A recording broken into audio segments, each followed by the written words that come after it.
Merci Philippe. Donc du coup, rendons à Charlotte ce qui appartient à Charlotte.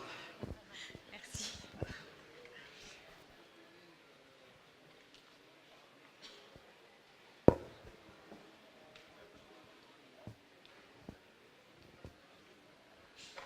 Charlotte, je crois que tu as fait la... J'ai- Je crois que tu as fait la... T'as suivi la Fabrica aussi, vous êtes deux ce Oui, soir, je me suis rendu compte. avec Margot, enfin, après Margot. Après J'ai Margot. intégré la Fabrica en Italie. C'était quoi cette expérience? Qu'est-ce que c'est la Fabrica d'ailleurs? La Fabrica, c'est le centre de recherche et de communication du groupe Benetton qui se situe dans le nord de l'Italie, à Trévise plus exactement, près de Venise. Et en fait, c'est une sorte de résidence artistique pour des jeunes diplômés en dessous de 30 ans, voilà, qui sont invités à 1 an pour travailler sur des projets dans différentes disciplines, design graphique, vidéo, musique, voilà. Dans un magnifique bâtiment de Tadao Ando. Très bien. Bon, je vais te laisser Du commencer. coup, ouais.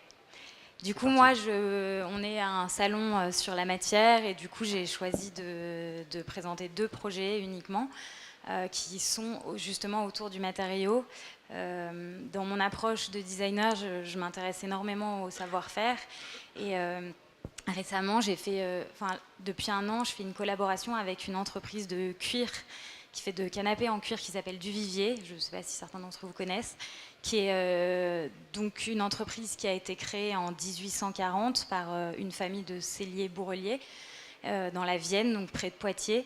Et donc du coup, cette famille a développé le canapé de luxe, la chaiserie de luxe, avec une grande attention sur le confort. La boîte s'est développée et puis voilà, la crise, il y a eu un rachat en tout cas de la société en 2016 et du coup je participe un peu à ce renouveau de la marque, cette entreprise familiale qui essaie voilà, de donner un petit coup de renouveau à cette entreprise et du coup dont le savoir-faire principal est le cuir et la sellerie comme je l'ai expliqué.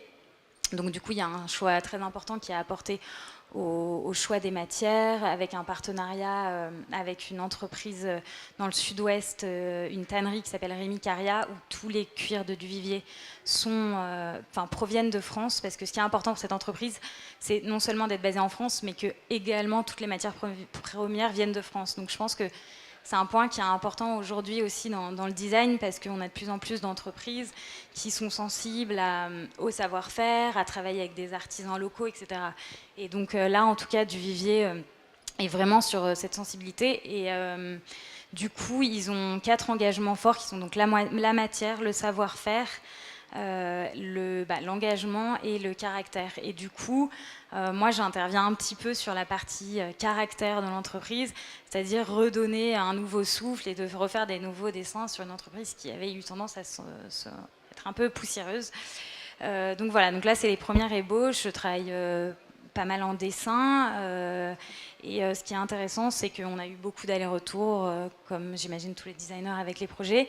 Mais j'ai voulu vraiment revaloriser le savoir-faire de l'entreprise sur le textile et le bois. Et donc là, vous voyez en tout cas les premières réalisations.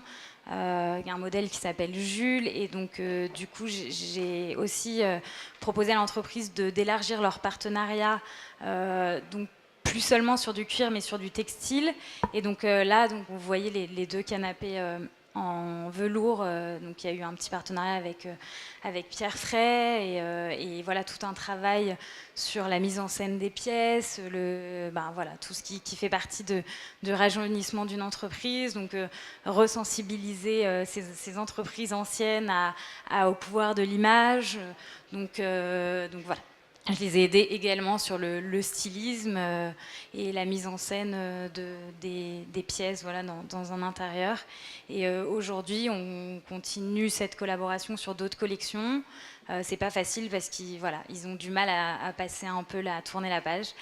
Et donc du coup là on s'envole pour l'Italie puisque comme disait Benjamin j'ai fait une résidence en Italie et j'ai eu la chance de rencontrer il y a quelques années une entreprise à Naples donc lors d'un voyage qui travaillait la pierre de lave parce que c'était une matière qui m'intéressait et donc j'ai rencontré cette famille qui s'appelle Ranieri qui est basé sur le mont Vesuvio, enfin sur vraiment les flancs du volcan, et qui exploite depuis des générations les carrières volcaniques, essentiellement pour du pavé, enfin de l'urbanisme, donc ils fournissent pour beaucoup de villes en Italie.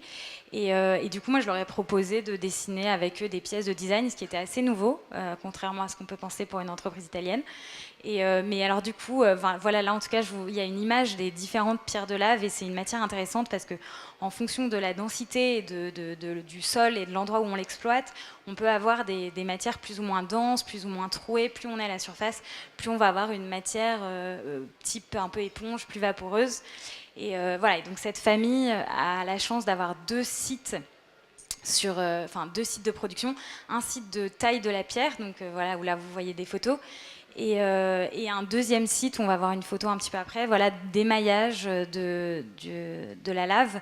Et donc le travail de l'émaillage, en général, on le retrouve essentiellement pour ce qui est matériaux de salle de bain, plan de travail, voilà. Et ce qui est intéressant avec cette famille, c'est qu'aujourd'hui, ils n'exploitaient pas ce savoir-faire à sa juste valeur. Donc aujourd'hui, ils ont envie de développer le côté un peu prescription, architecture, et voilà, au travers de pièces de design et justement de collaboration avec des architectes sur des gros projets. Et du coup, voilà, là, ce que vous voyez à l'écran, c'est les premières propositions, les premiers dessins que j'avais faits et que j'avais pu présenter à Maison Objet il y a quelques années. Et donc voilà, qui était une façon d'exploiter la matière. Intéressante, après avec des gros soucis de poids parce que c'est de la pierre.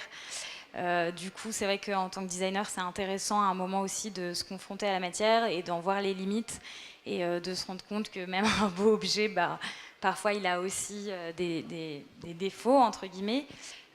Donc voilà, on a travaillé, on a essayé d'éviter la pierre un maximum, mais en même temps, vous voyez un détail de la pièce où en fait, au niveau du coussin, la pièce a été évidée et donc ça la fragilise. Et en même temps, c'est ce qui donne le caractère. Et donc, du coup, dans cette collection, il y a également un guéridon que vous voyez et un miroir. Et tout ça, ça a été des pièces qui sont faites sur mesure ou qui ont été faites de façon assez unique. Mais en tout cas, l'idée derrière tout ça, pourquoi je vous ai présenté, c'est pour la collaboration. Aujourd'hui, on essaie de développer également du carrelage. Je travaille sur des lavabos, enfin des pièces un peu plus grandes pour eux, que je ne vous ai pas montrées. Et voilà, et en fait, ce qui est important pour moi, c'est d'initier aussi des collaborations avec des entreprises sur du long terme. Et voilà, et en même temps, on se rend compte de la difficulté aussi de ces entreprises d'aller de l'avant. Mais c'est des belles expériences en tout cas. Merci beaucoup. Merci.